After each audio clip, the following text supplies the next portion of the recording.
Strange Studies from Life by Arthur Conan Doyle. Story number 3. The Debatable Case of Mrs. Emsley. In the fierce popular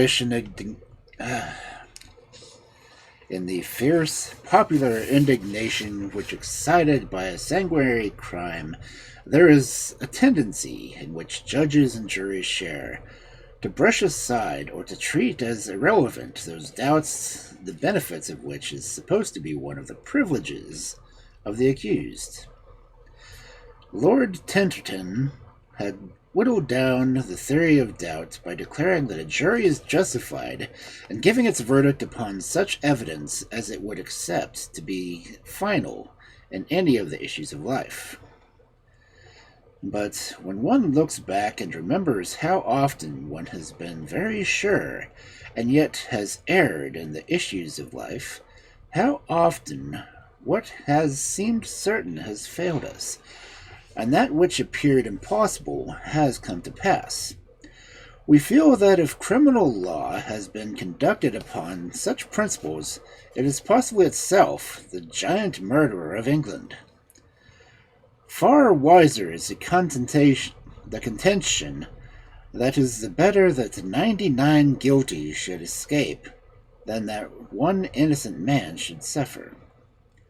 And that, therefore, if it can be claimed that there is one chance in 100 in favor of the prisoner, he is entitled to his acquittal. It cannot be doubted that if the Scotch verdict of not proven, which neither condemns nor acquits, has been permissible in England, it would have been the outcome of many a case which, under our sterner law, has ended upon the scaffold. Such a verdict would, I fancy, have been hailed as a welcome compromise by the judge and jury who investigated the singular circumstances which attended the case of Mrs. Mary Emsley. The stranger in London who wanders away from the beaten path and strays into the quarters in which the workers dwell is astounded by their widespread monotony, by endless rows of uniform brick houses broken only by the corner public houses, and more infrequent chapels which are scattered amongst them. The expansion of the great city has been largely caused by the covering of district after district with these long lines of humble dwellings, and the years between the end of the Crimean War and 1860 saw great activity in this direction. Many small builders, by continually mortgaging what they had done, and using the capital thus acquired to start fresh works, which were themselves in turn mortgaged, contrived to erect street after street, and eventually, on account of the general rise of property, to make considerable fortunes. Amongst these astute speculators was one John Emsley, who, dying, left his numerous houses and various interests to his widow Mary. Mary Emsley, now an old woman, had lived too long in a humble fashion to change her way of life. She was childless, and all of the activities of her nature were centered upon the economical management of her property and the collection of the weekly rents from the humble tenants who occupied them. A grim, stern, eccentric woman, she was an object of mingled dislike and curiosity among the inhabitants of Grove Road, Stepney, in which her house was situated. Her possessions extended over Stratford, Bow, and Brenthall Green, and in spite of her age, she made long journeys, collecting, evicting, and managing, always showing a great capacity for the driving of a hard bargain. One of her small economies was that when she needed help in managing these widespread properties, she preferred to employ irregular agents and engaging a salaried representative. There were many who did odd jobs for her, and among them were these two men whose names were destined to become familiar to the public. The one was John Ems, a cobbler. The other, George Mullins, a plasterer. Mary Emsley, in spite of her wealth, lived entirely alone, save that on Saturdays a chairwoman called to clean her house. She showed that extreme timidity and caution which are often charismatic of those who afterward perish by violence, as if there were lies in human nature, where some vague instinctive power of prophecy.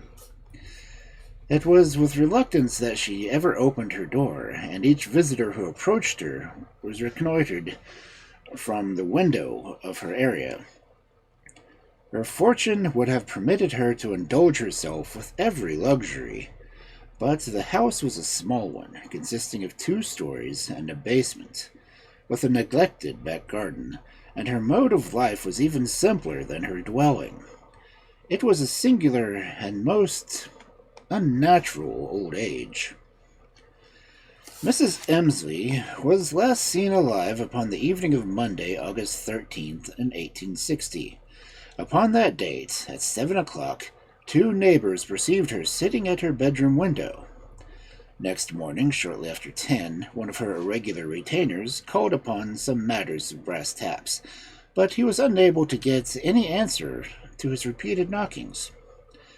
During that Tuesday, many visitors had the same experience, and the Wednesday and Thursday passed without any sign of life within the house. One would have thought that this would have aroused instant suspicion, but the neighbors were so accustomed to the widow's eccentricities that they were slow to be alarmed. It was upon the Friday when John Ems, the cobbler, found the same sinister silence prevailing in the house that a fear of foul play came suddenly upon him. He ran round to Mr. Rose, her attorney, and Mr. Faith, who was a distant relation, and the 3 men returned to the house. On their way, they picked up Police Constable Dillon, who accompanied them. The front door was fastened, and the windows snibbed, so that the party made their way over the garden wall and so reached the back entrance, which they seemed to have opened without difficulty. John Ems lived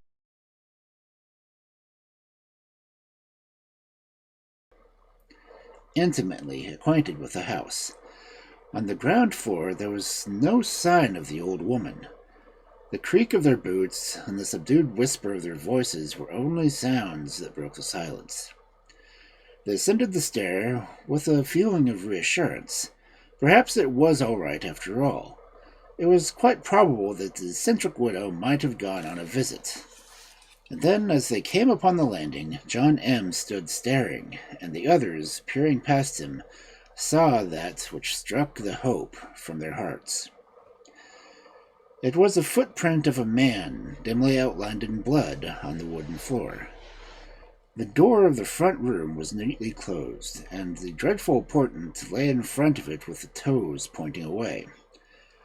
The police constable pushed the door, but something which lay behind it prevented it from opening. At last, by their united efforts, they effected the entrance.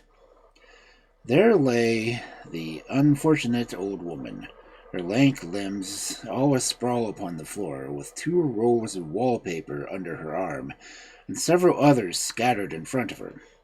It was evident that the frightful blows which had crushed in her head had fallen upon her unforeseen, and she had struck her senseless in an instant.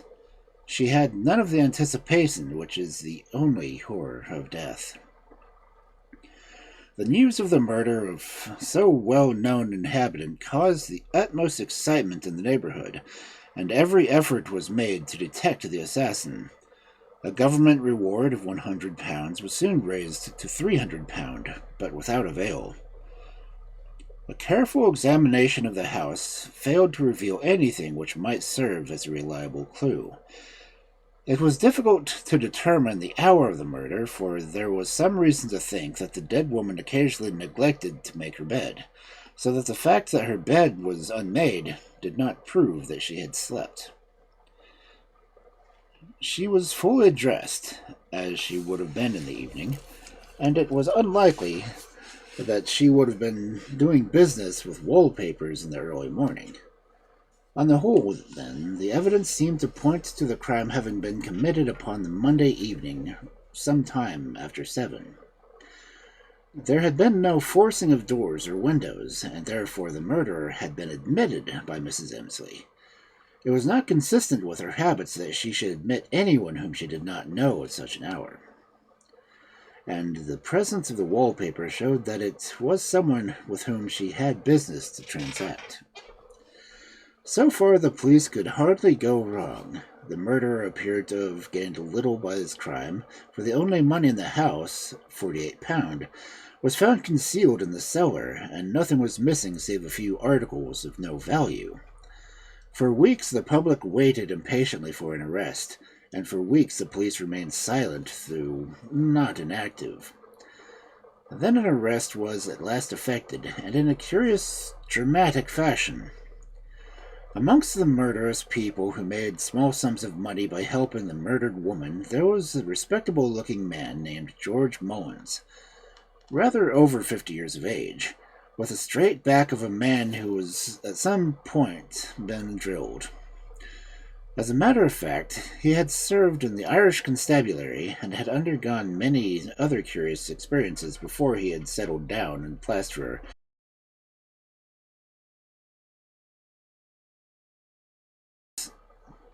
This man it was who called upon Sergeant Tanner of the police and laid before him the statement which promised to solve the whole mystery.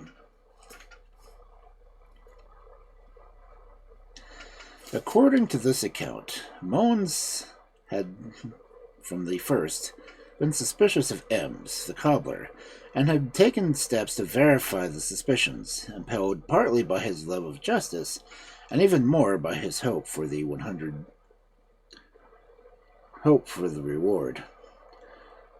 The £300 bulked largely before his eyes.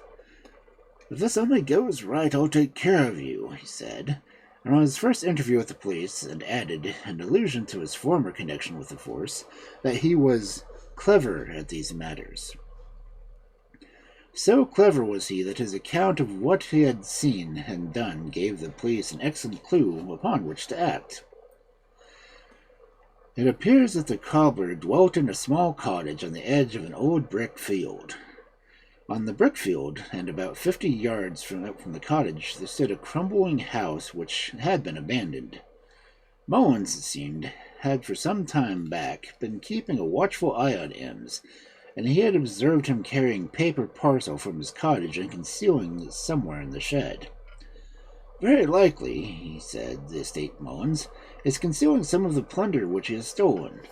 To the police also the theory seemed not impossible, and so, on the following morning, 3 of them, with Mullins hanging at their heels, appeared at M's cottage, and searched both it and the shed.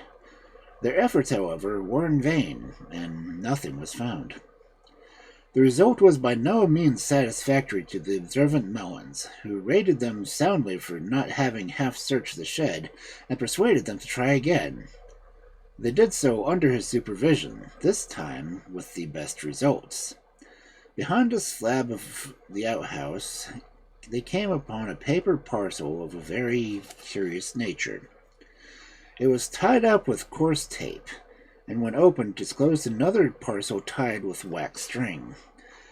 Within are found 3 small spoons and 1 large one, and 2 lenses, and a check drawn in favor of Miss Emsley, and known to have been paid to her upon the...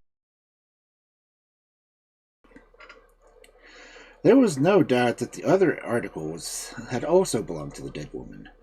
The discovery was of the first importance then, and the whole party set off for the police station, Ems covered with confusion and dismay, while Mullins swelled with all his pride, the successful amateur detective.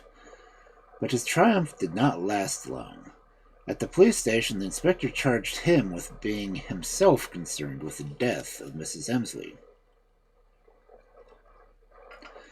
"Is this the way I am to be treated after giving you information?" he cried. "If you are innocent, no harm will befall you," said the inspector, and he was duly committed for trial. The dramatic turning of the tables caused the deepest public excitement, and the utmost abhorrence was everywhere expressed against the man who was charged not only with the very cold-blooded murder, but with the deliberate attempt to saddle another man with the guilt in the hope of receiving the reward. It was very soon seen that Ems at least was innocent, and he could prove it with the most convincing alibi. But if Ems was innocent, who was guilty save the man who had placed the stolen articles in the outhouse? And who could have been he save Mullins, who had informed the police that they were there? The case was prejudged by the public before the prisoner had appeared at the dock, and the evidence which the police had prepared against him was not such as to cause them to change their opinion. A damning series of facts were arranged in proof of their theory of the case, and they were laid before the jury by the Sergeant Perry of the Central Criminal Court upon the 25th of October, about 10 weeks after the murder. At first sight, the case against Mullins appeared to be irresistible. An examination of his room immediately after his arrest enabled the police to discover some tape upon his mantelpiece, which corresponded very closely with the tape with which the parcel had been secured. There were 32 strands in each. There was also found a piece of cobbler's wax which would be needed to wax the string of the inner parcel. Cobbler's wax was not a substance which Mullins needed in his business, so that theory of the prosecution was that he had simply procured it in order to throw suspicion upon the unfortunate cobbler. A plasterer's hammer might have been inflicted by the injuries, as was also discovered upon the premises. A spoon which corresponded closely to the spoons which Mrs. Emsley had lost.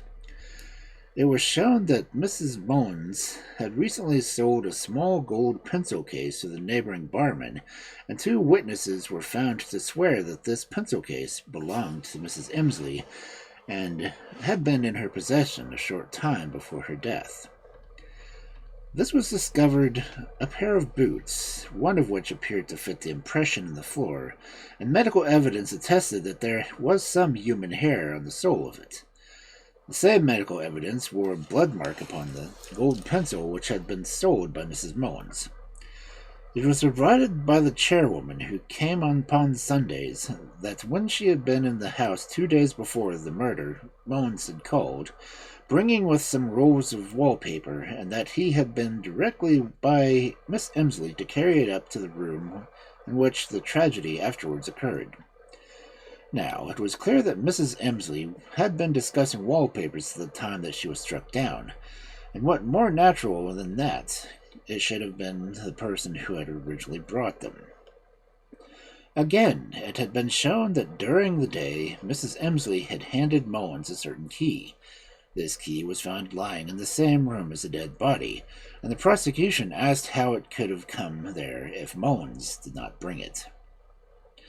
So far, the police had undoubtedly a very strong case, and they endeavored to make it more convincing still by producing evidence to show that Mullins had been seen both going to the crime and coming away from it. 1. Raymond was ready to swear that 8 o'clock in the evening he had caught a glimpse of him in the street near Miss Emsley's. He was wearing a black billycock hat. A sailor was produced who testified that he had seen him at Stepney Green a little after 5 in the morning.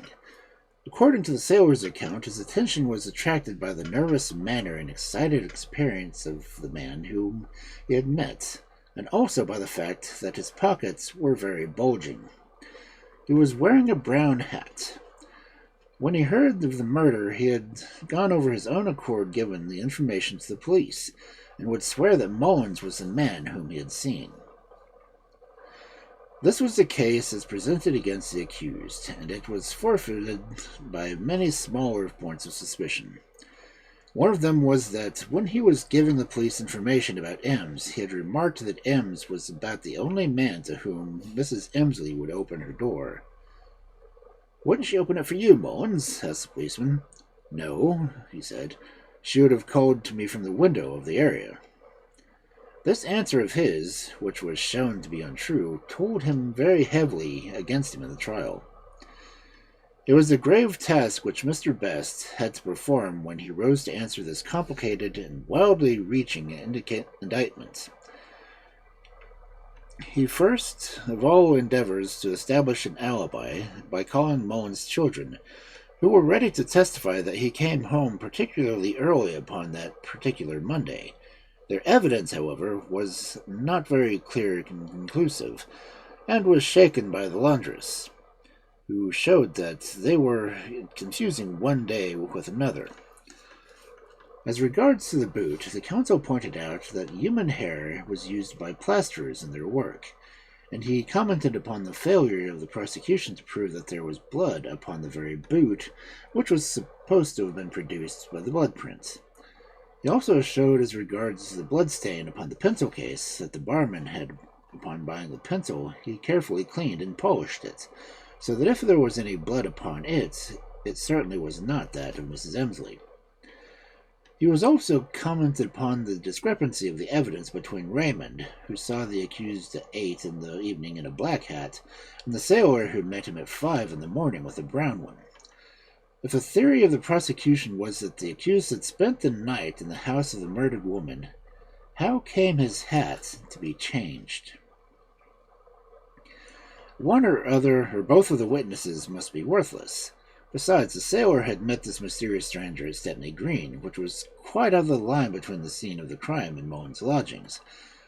As for the bulging pockets, only a few articles had been taken from the house, and they certainly would not have caused the robber's pockets to bulge. There was no evidence either from Raymond or from the sailors that the prisoner was carrying the plasterer's hammer with which the deed was supposed to have been done. And now he produced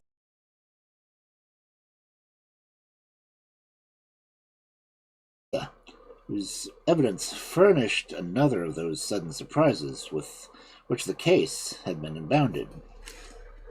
Mrs. Barnes, who lived in Grove Road opposite to the scene of the murder, was prepared to swear that at 20 minutes to 10 on Tuesday morning, 12 hours after the crime of the commission of the crime, according to the police theory, saw someone moving paper hangings in the top room, and that she also saw the right-hand window open a little way. Now, in either of these points she might be the victim of delusion, but it was difficult to think that she was mistaken in them both. If there was really someone in the room at that hour, whether it was Mrs. Emsley or her assassin, in either case it proved that the theory of the prosecution to be entirely mistaken. The second piece of evidence was from Stephenson, a builder, who testified that upon the Tuesday morning he had seen one Rowland, also a builder, come out of his house with wallpapers in his hand. This was a little after 10 o'clock. He could not swear to the house, but he thought that it was Mrs. Emsley's. Rowland was hurrying past him when he stopped him and asked him, they are acquaintances, whether he was in the paper line. Yes, didn't you know? Said Rowland. No, said Stevenson, else I should have given you a job or two. Oh, yes, I was bred up to it, said Rowland, and went on his way. In answer to this, Rowland appeared in the box and stated that he had half considered Stephenson to be half-witted, and acknowledged that the meaning of the conversation, but asserted that it was several days before. As a matter of fact, he engaged in papering the house next to Miss Emsley's, and it was from that he had emerged. So stood the issues when the chief baron entered upon the difficult task of summing up. Some of the evidence upon which the police had principally relied on was brushed aside by him very lightly. As for the tape, most tape consisted of 32 strands, and it appeared to him that the two pieces were not exactly of one sort. Cobbler's wax was not an uncommon substance, and the plasterer could not be blamed for possessing a plasterer's hammer. The boot, too, was not so exact like the blood print, but any conclusions could be drawn from it. The weak point of the defense was that it was most certainly that Mullins did the things in the shed. If he did not commit the crime, why did he not volunteer a statement as to how things came into his possession? His remark that Mrs. Emsley would not open the door to him, when it was certain that she would do so, was very much against him. On the other hand, the conflicting evidence of the sailor and the other men who had seen Moans near the scene of the crime was not very convincing, nor did he consider the incident of the key to be at all conclusive, since the key might have been returned in the course of the day. On the whole, everything might not be ground except the hiding of the parcel in the shed, and that is so exceedingly damning that, even without anything else, it amounted for a formidable case. The jury deliberated for 3 hours, and then brought in the verdict of guilty, in which the judge concurred. Some of his words, however, in passing sentence, were such to show that his mind was by no means convinced upon the point. "If you can even now make it manifest that you are innocent of charge," said he, "I do not doubt that every attention will be paid to the cognate proof laid before those whom it rests to carry out the findings of the law." To allude to the possibility of the man's innocence, and at the same time to condemn him to be hanged, strikes at the lay mind as being rather barbarous and illogically proceeding. It is true that the cumulative force of the evidence against Mullins was very strong, and that investigation proved to be the man's index to have most of the worst. But still, circumstantial evidence, even when it all points one way, there's nothing to be urged upon the either side, can nearly always possible to twist it to some other meaning. In this case, even allowing that the evidence for an alibi furnished by Moan's children was worthless, and allowing also that Mrs. Stevenson's evidence may be set aside, there remains a positive and absolutely disinterested testimony of Mrs. Barnes, which would seem to show that even if Mullins did the crime, he did it in an entirely different way than what the police imagined. Besides, it is not on the face of the most improbable that a man should commit a murder at 8 o'clock or so in the evening, should remain all night in the house with the body of his victim, and that he should do this in the dark, for a light moving about the house would have certainly been remarked by neighbors. That he should not escape during the darkness, but that he should wait for the full sunlight of an August morning before he emerged. After reading the evidence, one is left with an irresistible impression that, though Mullins was very likely guilty, the police were never able to establish the details of the crime, and that there was a risk of a miscarriage of justice when the death sentence was carried out. There was much discussion among the legal profession at the time to the sufficiency of the evidence, but the general public was quite satisfied, for the crime was such a shocking one that universal prejudice was excited against the accused. Mullins was hanged on the 19th of November, and he left a statement behind him reaffirming his innocence. He never attempted to explain the circumstances which cost him his life, but he declared in his last hours that he believed Ems to be innocent of the murder, which some have taken to a confession that he himself placed the incriminating articles in the shed. 40 years have served to throw no fresh light on this matter.